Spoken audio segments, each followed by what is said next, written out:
Are you The certain we must vampire do this king now? expected a simple bride, The longer we but wait, the the woman stronger who they arrived become. made whole castle fall We silent. ride at once. At the highest point, where the snow seemed to cling stubbornly to jagged rocks, rose Castle Werewolf, its towers black as midnight, its walls looming and unyielding. The villagers of the valley below spoke its name in hushed tones, calling it the House of Shadows. They said no light ever stayed long within its halls, and those who entered often forgot what the sun looked like. Yet, on this icy morning, a carriage wound its way up the steep path, breaking the silence with the scrape of iron wheels on stone. Inside sat Lady Aloan, her gloved hands folded neatly in her lap, her gaze steady despite the cold that pressed against the window. The journey had been long, and yet her heart beat not with fear, but with an odd curiosity, one that made her lips press into a thin line. She had been told so many things about the castle, that its lord was cruel, that his eyes could pierce through lies and truths alike, that his presence alone could silence a room. But still, she did not tremble. She did not close her eyes. Instead, she watched the spires grow larger as the carriage climbed higher, their sharp silhouettes cutting against the gray sky like dark teeth. The castle gates opened silently as if by some hidden mechanism, and the carriage rolled into the shadowed courtyard. Guards in black armor, their faces hidden beneath visored helmets, flanked the entrance. They stood like statues, unmoving, their hands resting on the hilts of long swords. The chill of their gaze fell upon her, and yet strangely she felt no immediate danger. Only a quiet wait, like a pause in the air before a storm. "Welcome, Lady Aloan," a deep voice said, echoing from somewhere above. The sound seemed to resonate through stone and snow alike. It was calm, controlled, but with an undercurrent of command that made her sit a little straighter. The voice belonged to King Werewolf. He stepped into the courtyard, his figure tall and impossibly elegant. His dark cloak swept the ground, and beneath it, the black armor of his lineage shimmered faintly, as if the castle itself blessed him with some unearthly light. His eyes, when they met hers, were the color of midnight, impossibly deep and yet reflective, holding centuries of secrets. He looked at her with an intensity that made her heart flutter, though she forced herself to remain composed. Many brides, he had been told, would arrive in trembling fear, bowing their heads in obedience. Many would speak only when spoken to, afraid of offending him. Yet this woman before him, so small, so human, did not flinch, did not falter. "You have traveled far," he said, his tone measured. "The roads are dangerous this season." Aloan inclined her head politely. "Yes, your majesty. But I have been told that those who fear the journey see little of the reward at its end." Her voice was soft, yet there was a steadiness to it, a careful weight that made the words land like stones in the silence of the courtyard. A flicker of something unspoken crossed Vailric's face, a curiosity, a rare spark of interest. Usually his brides were either silent or trembling. Neither spoke with such clarity, nor looked at him with such quiet courage. "Very well," he said, turning toward the castle entrance. "Follow me." The corridors inside were vast and shadowed, stretching like veins through the castle. The walls were lined with tapestries that told stories of battles and old curses, of kings who had fallen and queens who had vanished. Candles flickered along the hallways, but the light was dim, as though the castle did not wish to reveal all its secrets at once. Aloan walked with careful steps, her eyes absorbing every detail, the way the shadows moved, the faint glimmer of light on polished stone, the distant echo of footsteps that seemed not her own. Vailric led her to the great hall, a room so large it swallowed sound. The ceiling was high, arched, decorated with carvings of dragons and wolves locked in eternal struggle. The air smelled faintly of incense and cold stone. The court gathered silently to witness her arrival. Noblemen and women, their faces hidden behind masks of etiquette, stared at her. They expected her to falter. They expected her to bow, to speak timidly, to plead for mercy. But she did none of these things. She stood at the center of the hall, her shoulders squared, her gaze even and steady. A silence settled like a living thing. The guards, the courtiers, even the servants paused, caught in the stillness of her presence. The only sound was the crackle of torches and the faint wind that whispered through the open windows. Veilric watched her, his expression unreadable. No king had ever commanded such silence with mere presence alone. Yet here was a woman who could match him, who could make even his castle pause. He stepped closer, measuring her carefully, as if trying to see not just her face but her soul beneath. "You do not fear me," he stated, not as a question but as an observation. "I do not believe fear is necessary, Your Majesty," Aloan replied calmly. "Respect is different from fear, and one may be given freely without the other." The words hung between them, echoing in the high, cold hall. Veilric inclined his head slightly, impressed despite himself. Many had tried to teach him lessons of patience or humility, but this woman seemed to carry both instinctively, without effort. For a long moment they simply regarded each other, the tension between them electric and quiet at the same time. Then Veilric motioned toward the staircase leading to the upper chambers. "Come, your rooms are prepared. You will dine with me tonight." Aloan followed, her mind alive with curiosity and caution. The castle was alive in a way she had not expected. The shadows seemed to watch, and at times she felt as though the walls themselves were leaning closer, listening to their conversation, to their unspoken words. That night she dined with the king in the grand dining hall, the table laden with silver and crystal. The candles cast tall, flickering shadows that danced across the walls, mimicking the movements of the court. Veilric spoke little, his gaze intense as he studied her. She, in turn, answered only when spoken to, her words thoughtful and careful, yet never afraid. A strange thing happened as the evening wore on. The courtiers began to relax slightly, sensing that this woman was unlike any who had entered the castle before. They whispered quietly among themselves, but even their whispers could not break the spell of her presence. After dinner, Veilric led her to the library, a vast room lined with ancient tomes. The fire crackled in the hearth, sending long shadows across the walls. He gestured to a chair near the fire. "You may rest here if you wish. There is much to see in this castle, much to learn."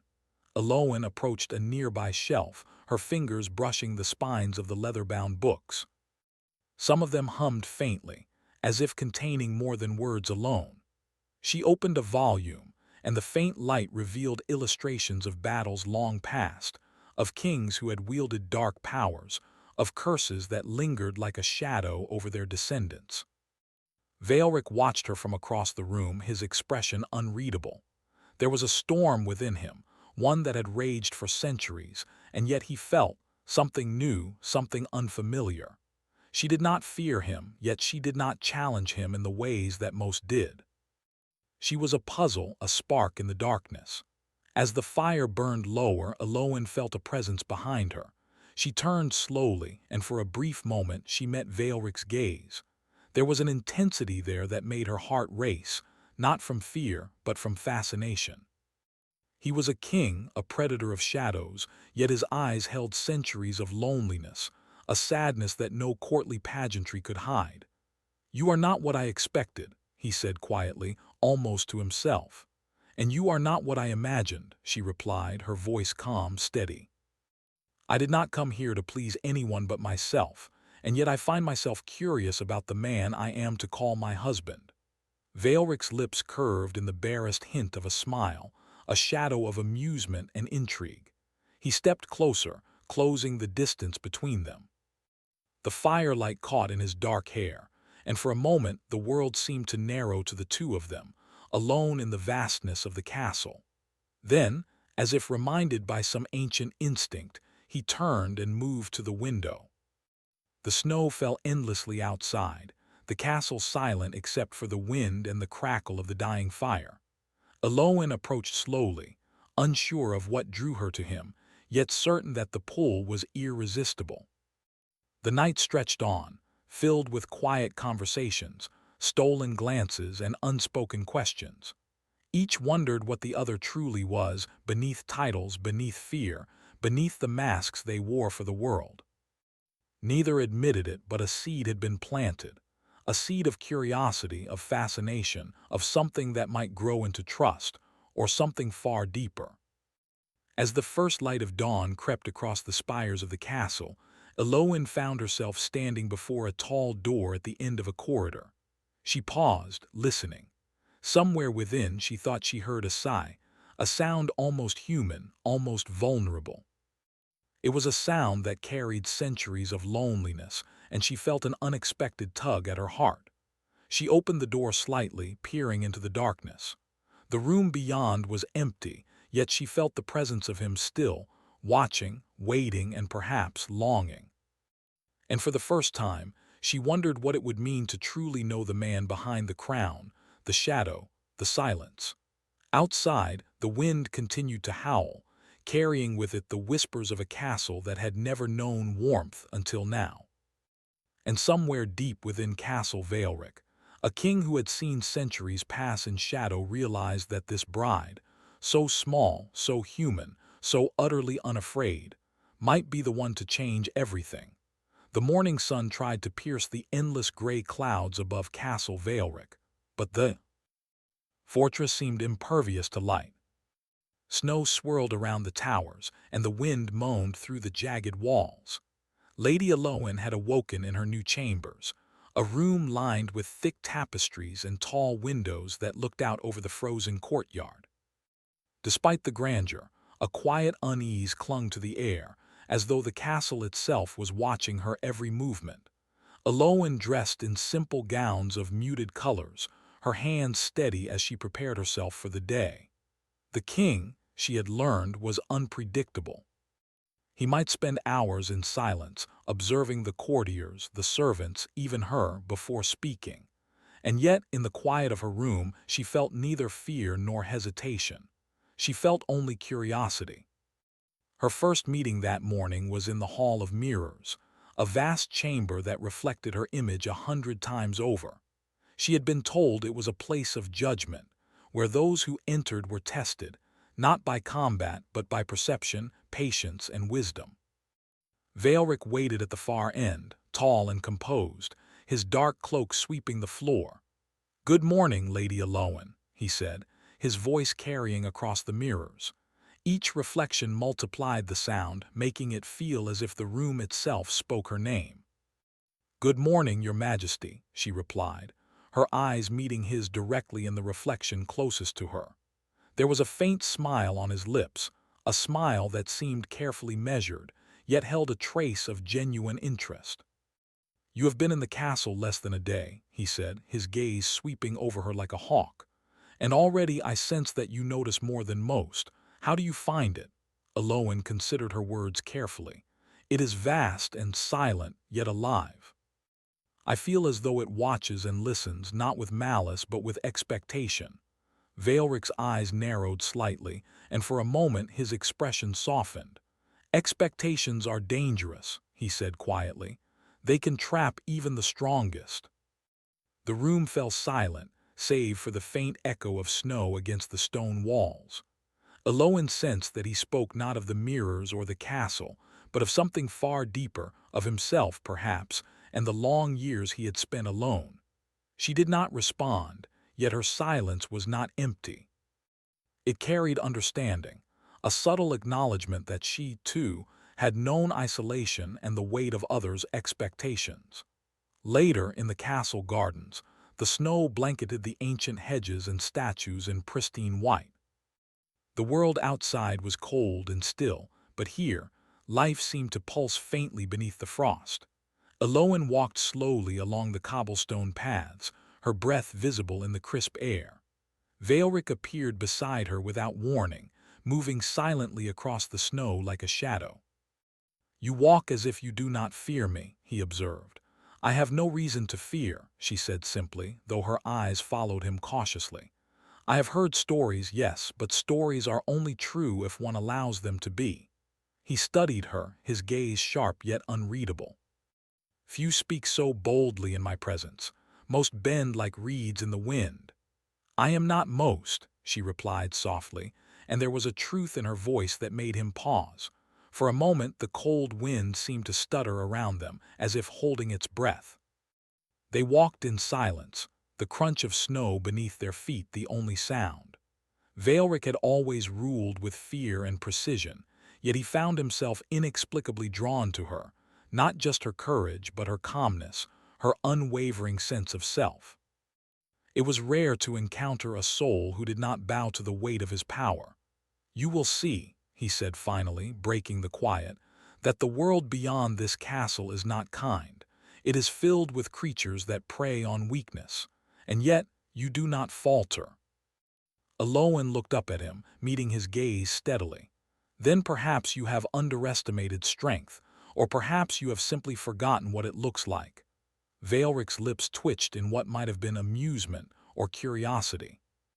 He did not answer immediately, and the silence between them carried more weight than any words could. That evening, the castle was restless. Shadows seemed to stretch farther than they should, and the torches flickered as though stirred by some unseen hand. Whispers reached Aloan's ears, courtiers murmuring of old curses and rumors of creatures that roamed the mountains in the night. Veilric summoned her to the library, a place so vast that it could contain hundreds of volumes and still feel empty. Shelves of leather-bound books rose to the ceiling, and ladders leaned against them like guardians of knowledge. The fire crackled in the hearth, casting long, wavering shadows across the room. "You are curious," he said, observing her as she traced her fingers along the spines of the books. "You ask questions most would fear to ask. Why?" "Because curiosity reveals truth," she replied, "and truth, even when frightening, is better than ignorance." He walked closer, his dark boots making no sound on the stone floor. "And what truth do you seek, Lady Aloan? About this castle? About me? Or about the darkness that lies beyond these walls?" Aloan hesitated, sensing the depth of his question. She could choose to speak of ordinary things to avoid the risk of his scrutiny, but she did not. "I wish to understand," she said simply. "I wish to know what lies behind power, what lies behind fear, and what lies behind those who have been alone too long." Veilric studied her, and for the first time his expression softened entirely. "Few are brave enough to speak of such things," he murmured. "Most prefer to look away." Their eyes met, and in that quiet moment, centuries of solitude seemed to hang between them, heavy but not oppressive. It was as if the castle itself had paused, holding its breath, waiting to see what would come next. Days passed, and with them came growing awareness of a threat that lurked beyond the castle walls. Shadows shifted unnaturally in the forests, and villagers from the surrounding lands spoke of strange creatures, half seen in the moonlight, moving in packs. Veilric did not explain much, only stating that they were drawn to weakness and fear, and that the castle was not safe for anyone who underestimated them. Aloan, however, did not shrink back. She insisted on learning how to navigate the castle's defenses, asking to accompany the guards during patrols. At first, Veilric resisted, unwilling to expose her to danger. Yet her persistence and the quiet confidence with which she approached each task forced him to reconsider. "You are reckless," he said one evening as she prepared to join the night patrol. "Perhaps," she admitted, "but I would rather face danger with my eyes open than live in fear behind walls of stone." For a long moment he said nothing, his eyes studying her in the dim candlelight. Then, with a faint, almost imperceptible nod, he gave permission. "Very well. But do not mistake courage for invincibility." That night, they walked the castle grounds together. Snow crunched underfoot and the cold bit at their cheeks, but they paid it little mind. Veilric taught her to move silently, to watch for signs of the creatures he feared, and to trust her instincts.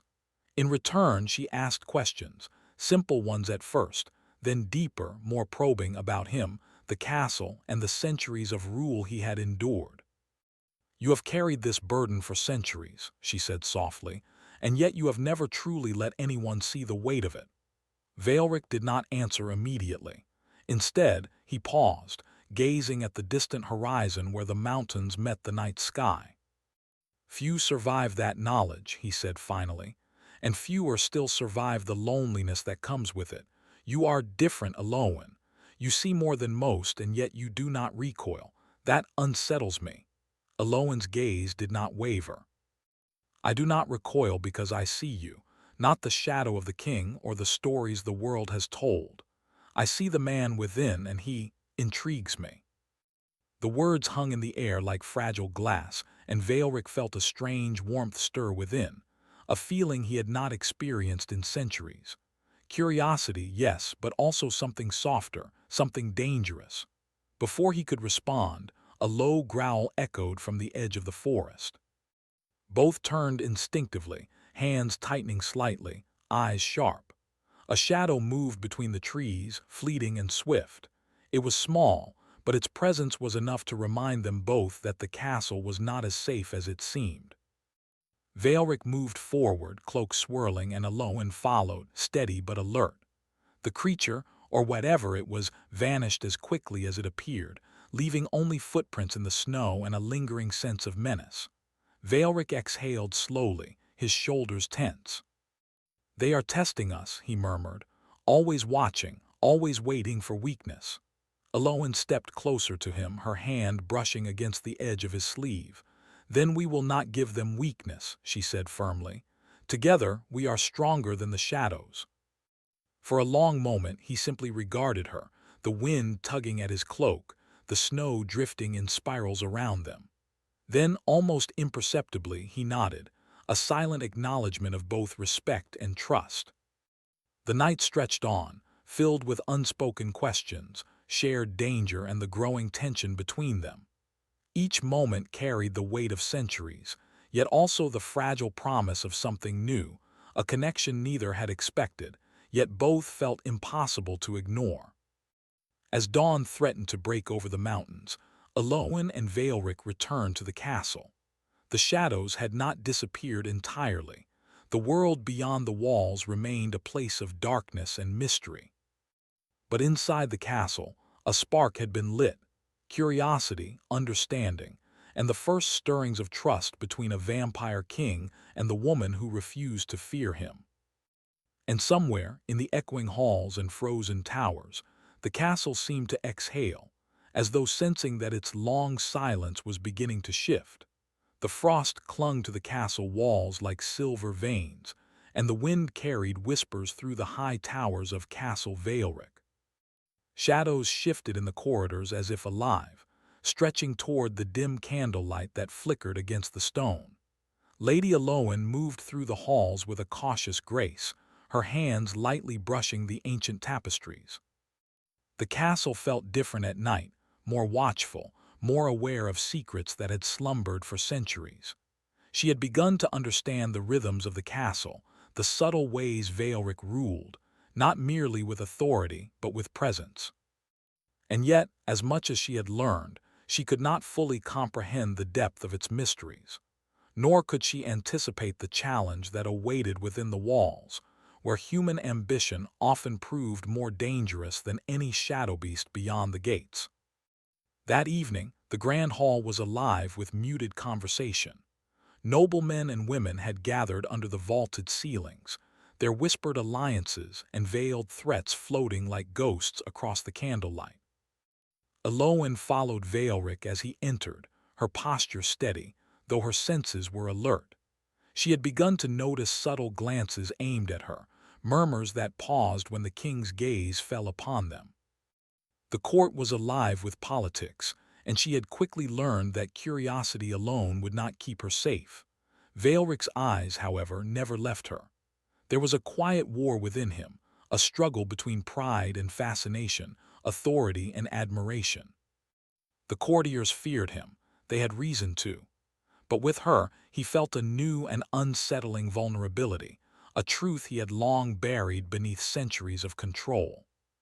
"You are watched," he said quietly as they moved to a private balcony, the torches casting long shadows across the stone floor. The wind tugged at her cloak, yet she did not flinch. "I have noticed," she admitted, her voice steady, "but I do not fear it.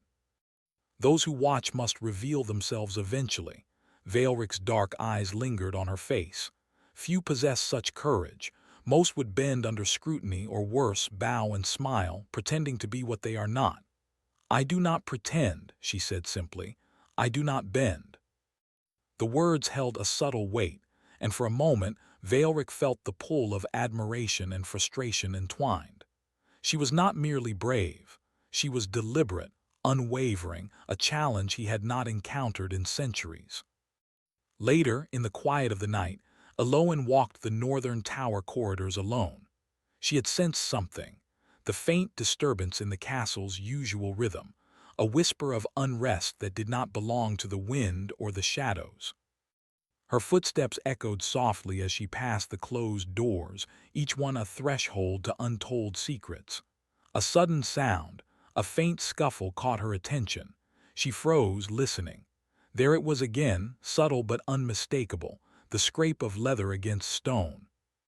Her instincts, sharpened by the lessons Valric had begun to teach her, guided her toward the source.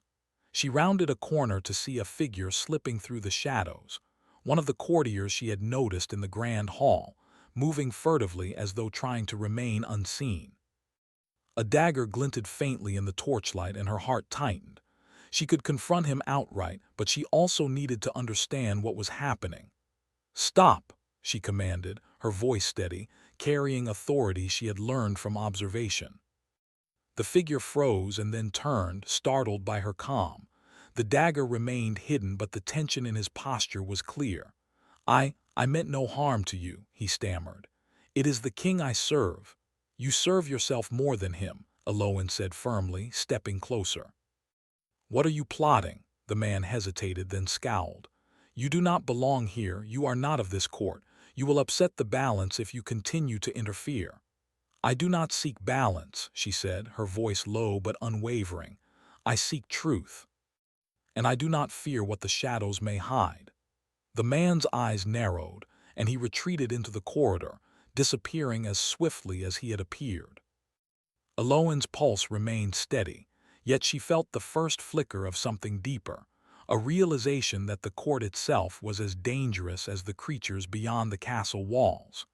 The next morning, Valric summoned her to the war room, a place few had ever seen. Maps of the surrounding lands covered the walls, and tables bore diagrams of fortifications, patrol routes, and areas where shadow beasts had been sighted. "You are aware," Valric said, tracing a path across the map, "that this castle is not merely a home. It is a fortress, and it has been tested countless times." "I understand," Eloin replied, "and I am ready to learn." He regarded her silently, his dark eyes sharp and calculating. Learning is dangerous. Curiosity in the wrong hands can destroy more than ignorance ever would. "I will take that risk," she said. "I wish to understand, not merely survive." A faint smile touched his lips, one that was both approving and cautious. "Very well. Then you will accompany the guards on their patrols tonight. You will observe. You will remember. And you will not falter." Eloin nodded, her expression calm. "I will not." Night fell with the weight of snow and silence. The patrol was quiet, save for the crunch of boots against the frost and the occasional whisper of wind through the trees. Valric moved alongside her, his presence commanding yet silent. She could feel the tension in his muscles, the constant readiness for danger. Suddenly, movement flickered at the edge of the forest, a shadow, faster than the eye could track. Valric's hand moved in a blur, summoning power Eloin had only glimpsed in moments of danger. A low growl followed, and the shadow beast froze, sensing the command of its master. Eloin felt neither fear nor hesitation. She had learned to watch, to notice, to anticipate. As the creature retreated into the darkness, she glanced at Valric. "They test us," she said softly. "Yes," he replied, his voice low and measured. "Always, and they are patient." The night passed with quiet vigilance, but as they returned to the castle, a new tension had taken root. Aloan realized that her presence in the castle was no longer a curiosity, it was a disruption. And Veilric, despite his centuries of control, was beginning to feel the shift in his carefully maintained balance. In the days that followed, the subtle intrigues of the court became impossible to ignore. Courtiers whispered behind doors, their eyes flicking toward her with suspicion and envy. Some approached with false smiles, offering advice or warnings that carried veiled threats. Others attempted to manipulate the king through her, assuming she would bend to influence or fear. Aloan met each challenge with calm and precision. She did not speak out of anger, nor did she display fear. Her presence alone was enough to unsettle those who sought to control her. Veilric watched all of it silently, and though he rarely admitted it, he was both impressed and unsettled. One evening he found her in the library, tracing the lines of an ancient tome with careful fingers. She looked up as he approached, her expression thoughtful. "They are plotting," he said quietly. "Do you see how quickly shadows can move even among those you trust?" "I see," she replied. "And I know that fear will not stop them, only awareness can." Veilric nodded slowly. "You speak wisely. And yet there are things even you do not know." "What things?" she asked. "The depth of betrayal," he said, his voice low and distant. "Even those closest to you may act against you if they believe it serves their purpose, and in this castle purpose often outweighs loyalty." Aloan met his gaze steadily. "Then we will face it together. You are not alone in this." For a moment Veilric said nothing, then he allowed a rare softness to touch his features. "Perhaps not," he murmured. Later that night, a sudden alarm echoed through the castle. Footsteps ran through the halls, and the clatter of armor followed. Aloan instinctively moved toward the sound, and Veilric was at her side before she reached the courtyard. A trusted courtier had attempted to breach her chambers, seeking to harm her and disrupt the king's focus. The intruder fled when confronted, but not before leaving clear evidence of betrayal. Veilric's dark eyes blazed as he surveyed the scene. He looked at Aloan not with anger but with a fierce protectiveness she had never seen. "Are you unharmed?" he demanded. "I am," she said calmly, though her pulse still raced. "But they cannot be allowed to continue." "No," he agreed. "They underestimated you. And that will not happen again." For a long moment the wind howled outside, snow swirling against the stone walls. Veilric took her hand gently, an act both protective and intimate. "You are braver than any I have known," he said, his voice low. "And yet I fear for you."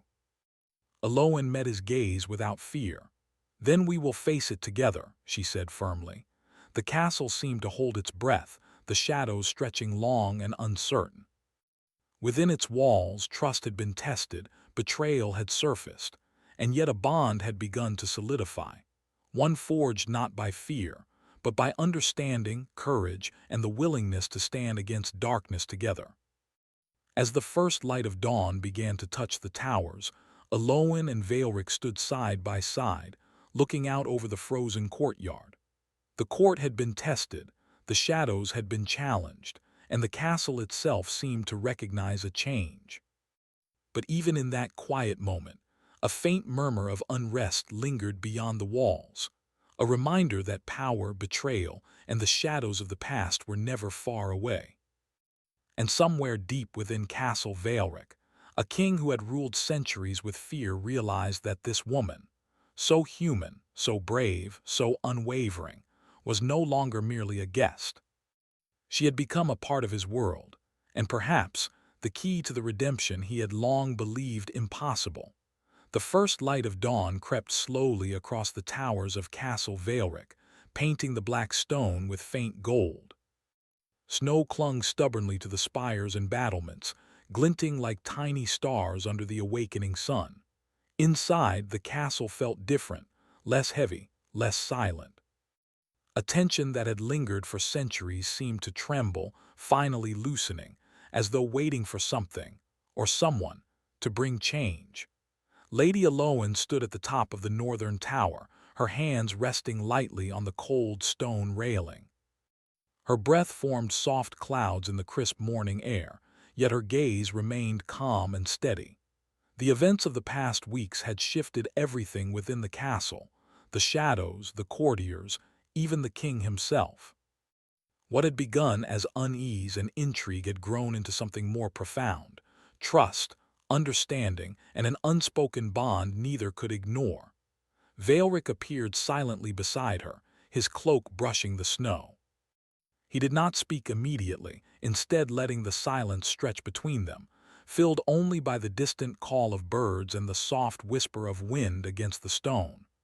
"You have changed much since your arrival," he said at last, his voice low, carrying the weight of centuries. "I have learned much," Eloin replied softly, "not only about this castle but about you." Veilric's eyes, dark as midnight yet strangely warm, met hers. "And what have you learned about me?" he asked, though he already knew part of the answer. "That even the strongest walls can protect and imprison," she said, "and even the most fearsome ruler can carry loneliness and pain beneath the mask he shows the world." A faint, almost imperceptible smile curved his lips. "Few see that. Fewer still acknowledge it." He paused, his gaze drifting toward the snow-covered courtyard below. "And yet you have done more than that. You have remained unafraid. You have challenged me not with defiance but with understanding, and that unsettles me." Eloin's lips curved gently, a small, quiet smile. "Perhaps we are stronger when we do not fear each other." The tranquility, however, was not to last. Reports had arrived from the borders of Veilric's domain. Shadow beasts, larger and more organized than before, gathered near the forests. They were drawn to the castle by some unseen force, testing the boundaries of its power.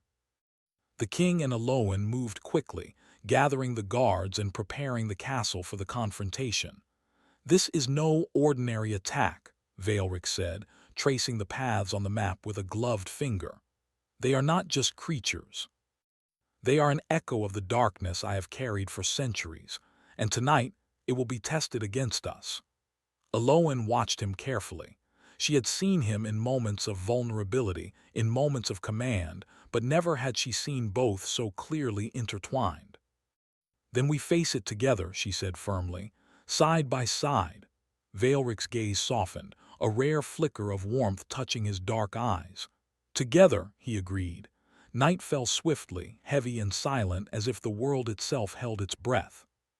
Snow swirled around the towers, and the castle seemed to hum with anticipation. Veilric led Eloin through the corridors, past the guards who stood ready, their eyes alert to every movement. She had grown accustomed to his presence, no longer a figure of fear, but a partner in vigilance and strategy.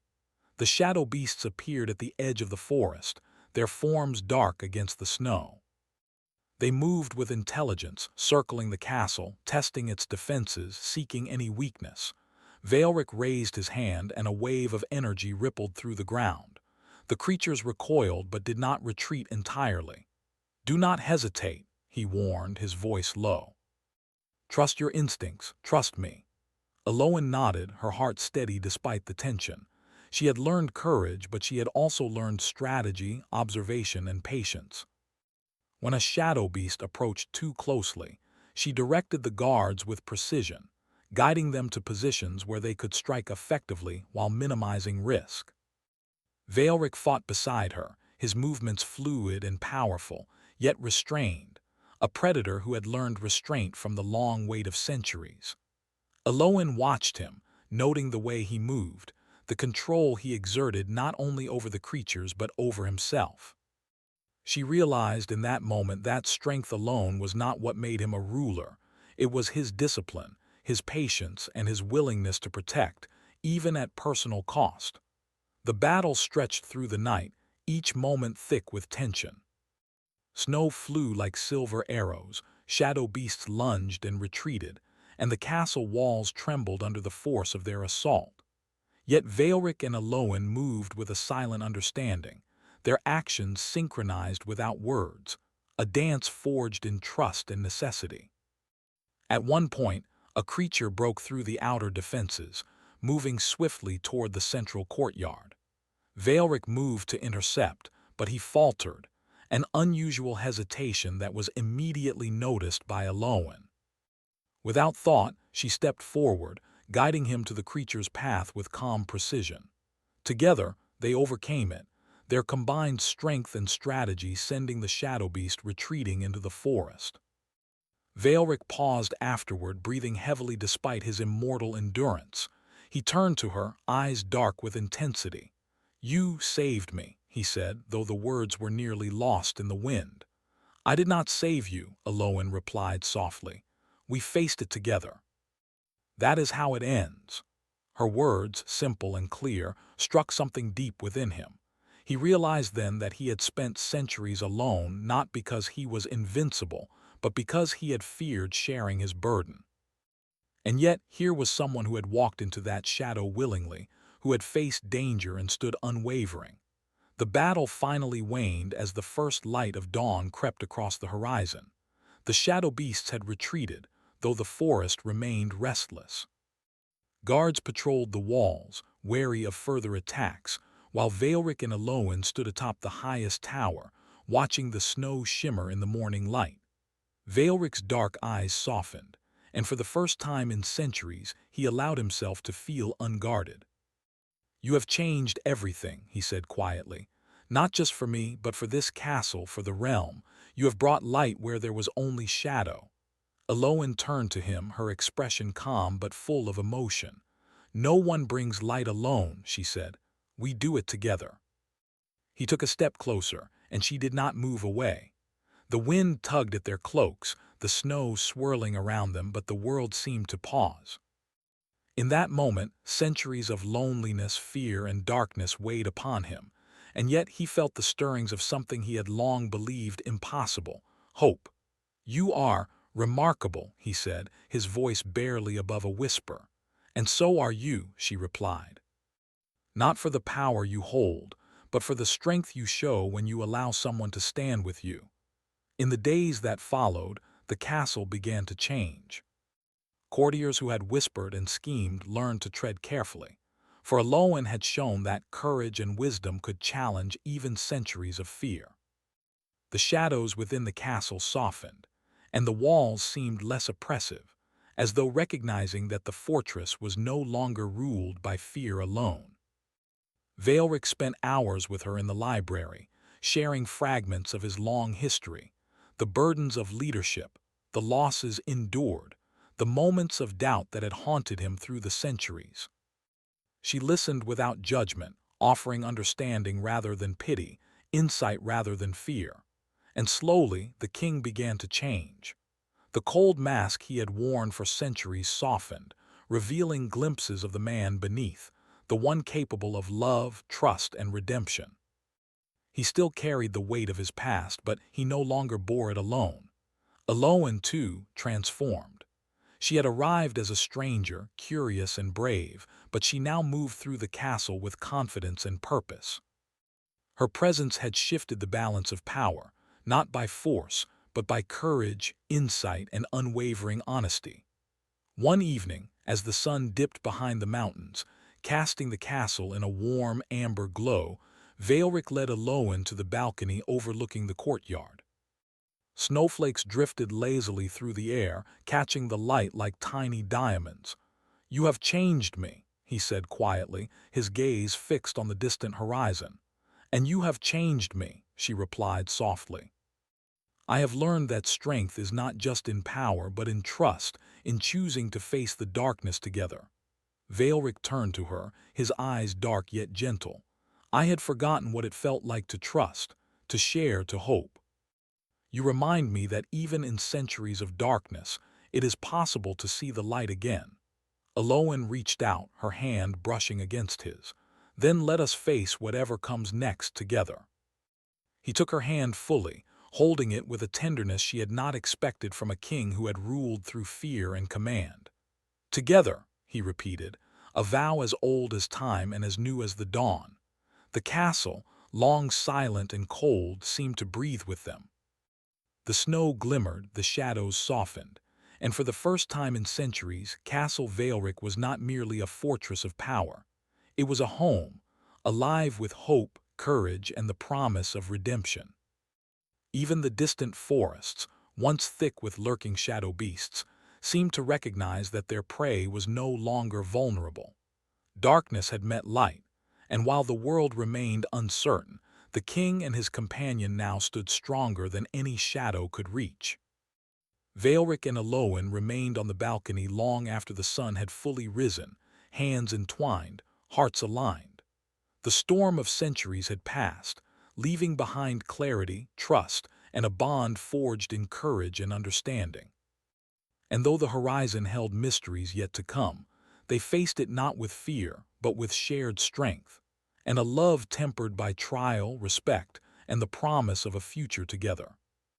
The castle walls, the shadows, the winter winds, all seemed to bow in silent acknowledgement of the change. For the first time, Castle Vaelric had known more than power and fear. It had known hope, redemption, and the quiet, enduring light of two souls who had chosen each other amidst darkness. And so, beneath the towering spires and snow-laden battlements, a king and his bride stood side by side, ready to face the world, the shadows, and the centuries ahead together.